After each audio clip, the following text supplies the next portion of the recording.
কারণ আজকে রায়ের মধ্যে বলেছে অন্তর্বর্তী সরকার সাংবিধানিকভাবেই বৈধ সরকার।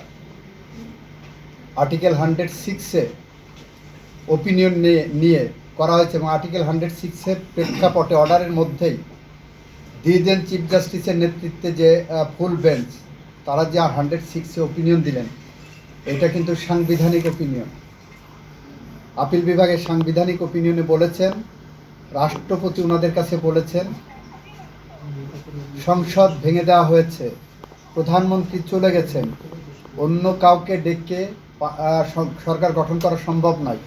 এই পরিস্থিতিতে রাষ্ট্রপতি অন্তর্বর্তীকালীন সরকার গঠন করতে আইনি কোনো বাধা আছে কিনা, সেখানে সুপ্রিম কোর্ট গোটা প্রেক্ষাপট বিবেচনায় নিয়ে সুপ্রিম কোর্ট বলছেন যে এটা বৈধ এবং সাংবিধানিক সরকার হবে। ওইটার সাথে তত্ত্বাবধায়ক সরকারের কোনো সাংঘর্ষিক কোনো পজিশন নাই। এই সরকার যদি 13 অ্যামেন্ডমেন্টের রায়ের পরে আমরা দেখি, অবশ্যই তত্ত্বাবধায়ক সরকার আন্ডারে হবে। এই সরকার কি সেটা করতে পারবে? কেন পারবে না? অন্তর্বর্তী সরকার কি পারবে? নিশ্চয়ই পারবে। সংসদে কি প্রয়োজন হবে নাকি না, এই সরকারে রিনেমড হবে। যেমন আমি আপনাকে বলি, আপনার জেলা ও দায়রা জজের নাম শুনেছেন। একই ব্যক্তি যখন সিভিল মামলা করেন তখন তাকে বলা হয় জেলা জজ। ওই একই ব্যক্তি যখন ক্রিমিনাল মামলা করেন তখন তাকে আর জেলা জজ ডাকা যায় না, দায়রা জজ। এই ব্যক্তিগুলোই যখন তত্ত্বাবধায়ক সরকার সিস্টেমে ব্যাক চলে যাবে, ওনার তত্ত্বাবধায়ক সরকার প্রধান এবং এটা হবে লেভেলটা চেঞ্জ হবে।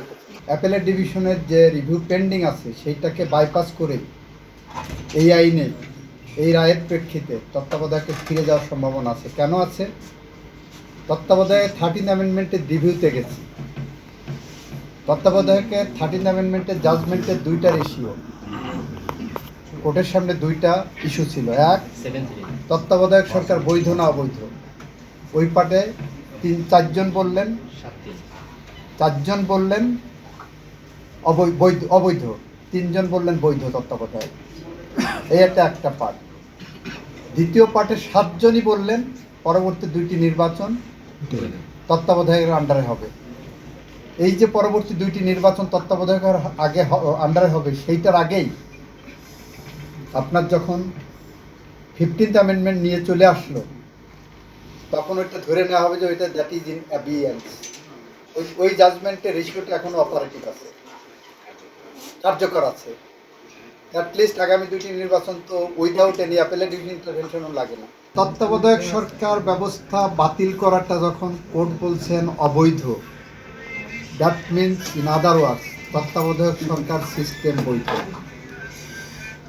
এটা হলো একটা ইন্টারপ্রিটেশন।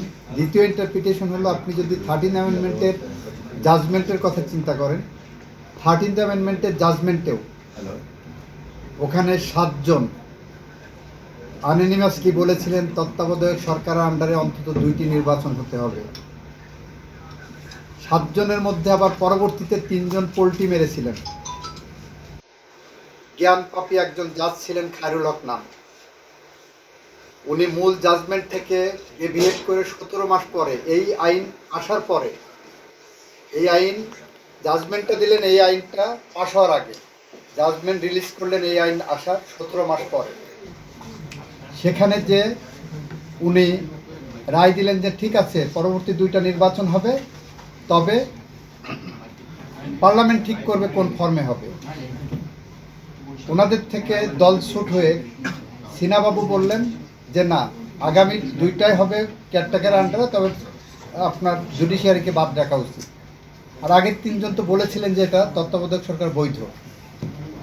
খায়রুল হক সাহেবের সাথে তাল মিলালেন।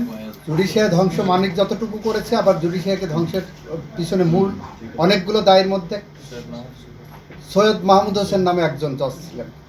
জাস্ট এইভাবে কোট করেন, he is one of the most instrumental persons, যেই জুডিশিয়ারিকে ধ্বংস করে দিয়ে গেছে। ওপেন কোর্ট, এগুলো সাজা হওয়া উচিত। এইগুলোর কারণে আজকে বাংলাদেশে গণতন্ত্র নির্বাসিত, বাংলাদেশে মানুষ হত্যা হয়েছে, বাংলাদেশে খুন হয়েছে, বাংলাদেশে মানবতা বিরোধী অপরাধ হয়েছে, গুম হয়েছে, মৃত মানুষের বিরুদ্ধে মামলা হয়েছে। এই জায়গাটায় আপনার তত্ত্বাবধায়ক সরকার ব্যবস্থা সংবিধানের সাথে সাংঘর্ষিক না, এটাই মোদ্দা কথা।